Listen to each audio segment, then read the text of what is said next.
Wow, what do you think of that drone footage? I know that opening is a little bit long.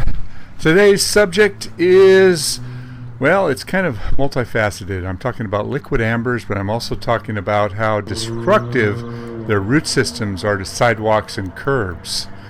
In many cities, the solution is to grind off the problem, which is the root system that is causing the damage. And here you can see it's been quite a few years ago, but they came in with a stump grinder after they removed the curbs and just completely resolved the problem. They cut everything off.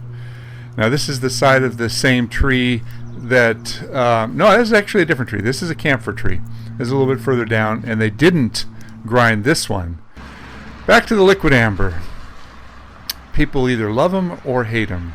It's a very common tree in our area, and this is the problem.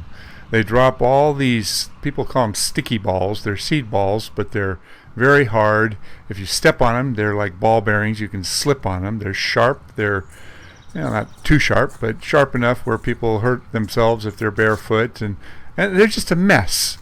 But the biggest problem with this tree is the root system. They are an extremely destructive root system that tears up concrete, lifts curbs, breaks sidewalks and breaks driveways, but people plant them because of one main reason. They've got beautiful fall color. What do you do?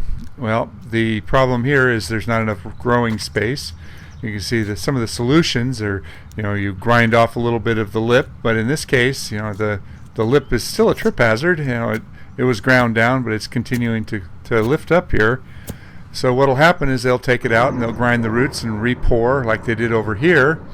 And in this case, they took the tree out and they put in actually a much more appropriate species. This is a Crepe Myrtle. It's a much smaller tree. It'll never be a problem here, which is kind of what many of our streets need. Look at that. Cats keep scratching their claws on that base of that tree. Anyway, tree selection is the problem. While I was down here, look at the damage to this tree. While I was down here, I was here a little bit early for a bid, and listen to the story this guy tells. This is pretty funny. Okay, this is Ken. Okay. This stone pine, which is about almost 3 feet in diameter. Yeah, at least. So he started the story, and I'm asking him to repeat Yeah, it. it was my wife's desk plant about 14 years ago, and we planted it here. Kind of, just as a joke, we were planting some flowers, and then it grew a couple of years, and it was like a nice Christmas tree, and then it just kind of got out of control. So this is your wife's desk plant. Desk plant. Seriously. All right. It is her desk plant. And now you got to remove it. And now we got to spend a few $1,000s to remove it. God, no, it won't be that bad. But